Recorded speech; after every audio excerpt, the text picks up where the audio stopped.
मैं तो कन्या का पिता हूँ, आपका दास हूँ, आपका सेवक हूँ। फिर मेरी और आपकी बराबरी कैसे हो सकती है? यह संवाद है राजा जनक का राजा दशरथ जी से।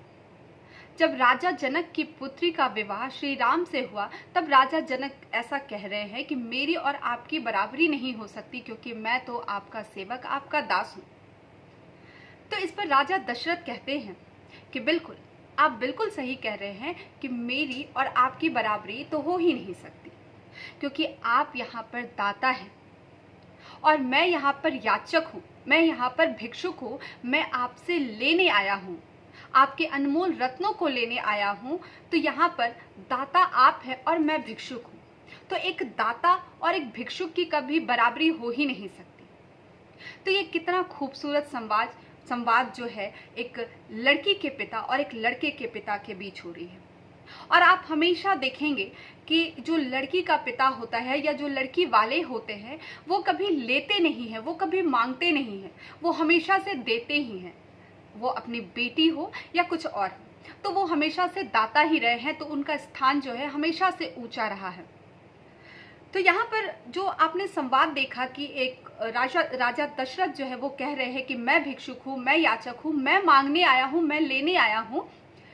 तो आप किसी भी जगह पर देखेंगे, आप विवाह में देख लीजिए या विवाह के पश्चात जब एक लड़की का बच्चा होता है या फिर उस घर में कोई भी फंक्शन हो, किसी भी तरह का फंक्शन हो, तो आप देखेंगे लड़की के घर से ही, उनके घर से ही सारा वस्त्र जाता है लड़के वालों के लिए।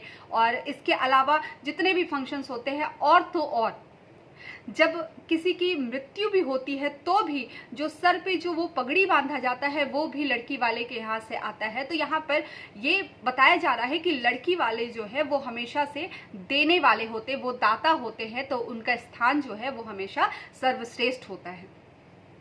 और जानकी मंगल में भी लिखा हुआ है कि दाता जो है वो हमेशा से सर्वश्रेष्ठ होगा। क्यों? क्योंकि देने वाले का हाथ हमेशा ऊपर और लेने वाले का हाथ हमेशा क्या होता है? नीचे होता है।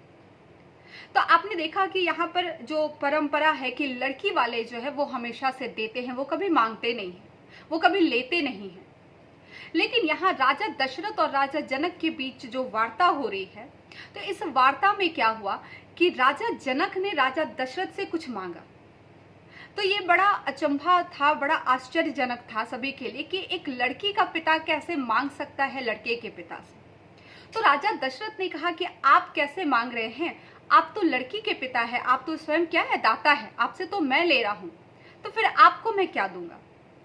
तो यहाँ पर राजा जनक कहते हैं कि नहीं, मुझे कुछ चाहिए आपसे। तो सभी अचंभित रहते हैं कि एक लड़की का पिता, मतलब एक परंपरा जो चलती आ रही है कि लड़की का पिता तो हमेशा देता ही है, तो फिर ये ले कैसे रहा है?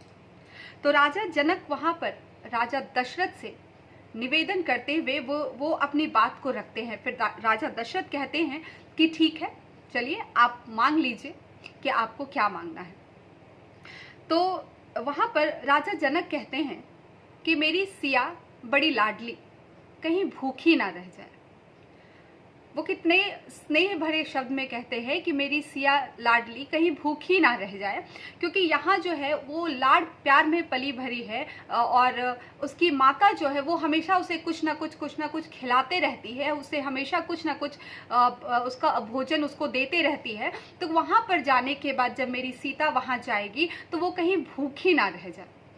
ऐसा ना हो कि कहीं उसे कोई पूछे ही नहीं, क्योंकि यहाँ पे उसे लाड़ प्यार की आदत है, उसे हमेशा उसकी माता प्यार से खिलाते रहती है। तो ऐसा ना हो कि जब सीता वहाँ जाए और वहाँ पर उसको कोई पूछे ही नहीं, उसे कोई लाड़ प्यार करने वाला ही ना हो, कोई अगर किसी को कोई फर्क ना पड़े, तो मेरी सीता जो है, मेरी सिया जो है वो भूखी रह जाएगी। तो इसलिए कहते हैं कि मेरी लाडली सिया कहीं भूखी ना रह जाए।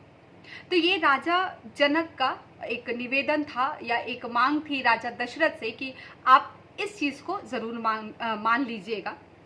तो जब राजा दशरथ इसे सुनते हैं तो वो मुस्कुराते हैं और वो कहते हैं कि अब ये आपकी बेटी नहीं, अब ये मेरी बहू या मेरी बेटी है, तो आप इसकी चिंता मत करिए। और वो कहते हैं कि मंडई खिलाऊं पूरी कचौड़ी। वो कहते हैं कि मेरी बहू जब यहाँ से जाएगी तो यहाँ से ले जाने के बाद जब वहाँ पर हम रिसेप्शन करेंगे, खैर जो भोज भात होता है, तो हम जो भोज भात करेंगे, जो रिसेप्शन वहाँ पे करेंगे, तो उस समय तो पूरी कचौरी हलवा यही सब बनेगा। तो मैं मेरी बहू को खिलाऊंगा पूरी कचौरी, ठीक है, मंडे खिलाओ पूरी कचौरी, ठीक है। तो जब वहाँ मंडप सजेगा तो उन सब में मैं उसे पूरी कचौड़ी खिलाऊंगा। तो ये राजा दशरथ कह रहे हैं। लेकिन उसके बाद कहते हैं कि घर सच्चे मोतियन भात, घर सच्चे मोतियन भात। वो कहते हैं कि जब मेरी बहू फिर जब घर आ जाएगी, जब वो घर में रहने लगेगी, तो उन्हें सच्चे मोतियों का भात खिलाऊंगा और उन्हें कभी भी लाड प्यार किसी भी तरह की कोई कमी यहाँ पर नहीं होगी। और कहते हैं कि तेरी सिया तो मैं ऐसी कर रखूं, इस लाइन को सुनिएगा, कि तेरी सिया तो मैं ऐसी कर रखूं जैसे नैनन में सुरमा। कि आप सुरमा समझते होंगे, जब नैनों में सुरमा लगाया जाता है तो सुरमा को बहुत ध्यान से लगाया जाता है, और सुरमा कहीं भी कुछ उसमें गड़बड़ होता है तो सुरमा क्या होता है, खराब होने लगता है, वो गड़बड़ होने लगती है। तो बहुत ध्यानपूर्वक उसको रखना पड़ता है अपने नैनन में। जैसे लोग अपने नैनों में, अपने आंखों में सुरमा को बहुत खूबसूरती से सजा के रखते हैं, वैसे ही मैं तुम्हारी सिया को उसी तरह से खूबसूरती से रखूंगा जैसे आंखों में लोग सुरमे को सजा कर रखते हैं।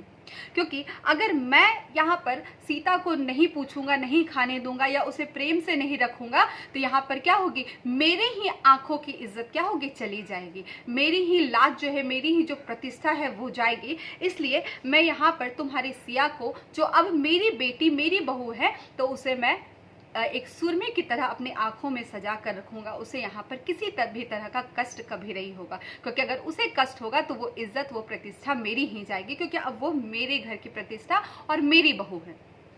तो ये कितना खूबसूरत संवाद यहाँ पर राजा जनक कुछ मांगते हैं एक लड़की के पिता होकर, और बहुत ही स्नेह से भरा वो अपनी बेटी के लिए वो प्यार और दुलार मांग रहे हैं राजा दशरथ से। और ठीक वैसे ही राजा दशरथ जी ने राजा जनक को जवाब दिया बहुत ही अच्छे से, और उन्हें सांत्वना दी कि आपकी बेटी जो है वो बहुत ही खुश रहेगी, उसे हम लोग बहुत खुश रखेंगे। तो ये एक छोटा सा मैसेज था हमारे समाज में जो लड़के वाले हैं। चूंकि यहाँ पर जो मैंने शुरुआत की कि कहते हैं कि दोनों की बराबरी नहीं हो सकती, तो अभी हमारे समाज में ऐसा हो गया है कि जो लड़के वाले हैं वो अपने आप को सर्वश्रेष्ठ समझते हैं, और वो श्रेष्ठता में आके लड़की वाले को बहुत कुछ कह भी डालते हैं, बहुत अपशब्द भी प्रयोग कर लेते हैं, और फिर जब उनकी लड़की घर आती है तो फिर उनके लिए, उस लड़की के लिए भी अपशब्द का प्रयोग किया जाता है। तो कहीं ना कहीं ये जो खूबसूरत संवाद है, अगर ये संवाद सच में हमारे समाज में होने लगे, और एक पिता जो लड़की का पिता हो या लड़के का पिता हो, अगर जब संबंध की बात हो रही है तो ऑब्वियस सी बात है, जब जहाँ संबंध होता है, सम मतलब बराबर, तो बराबर का बंधन है, तो दोनों बराबर ही होते हैं। लेकिन अगर बड़े छोटे की बात की जाए तो जो अपनी पुत्री दे रहा है, जो अपने अनमोल हीरे को दे रहा है, जो अपनी पूरी जिंदगी की पूंजी को आपको दे रहा है, तो वो हमेशा से ही क्या होगा, वो हमेशा से ही महान होगा, क्योंकि वो दाता है। और लेने वाले जो है, जो किसी की पुत्री ले रहे हैं, तो वो हमेशा से ही क्या होंगे, याचक होंगे। तो उनकी जो नजर है वो हमेशा झुकी रहेगी, क्योंकि वो क्या कर रहे हैं, वो ग्रहण कर रहे हैं, वो ले रहे हैं। तो बस ये खूबसूरत सा मैसेज मुझे यहाँ पे राजा दशरथ और जनक जी का वार्ता मुझे याद आ गया, तो मुझे लगा कि चलो आपके साथ मैं शेयर करूँ कि एक लड़की का पिता कैसा होता है और एक लड़के का पिता कैसा होता है। तो ये दोनों की भूमिका को मैंने एक छोटी सी कहानी के थ्रू आपको सुनाने की कोशिश की। चलिए फिर नेक्स्ट वीडियो में मिलते हैं कुछ नए किस्सों के साथ। धन्यवाद।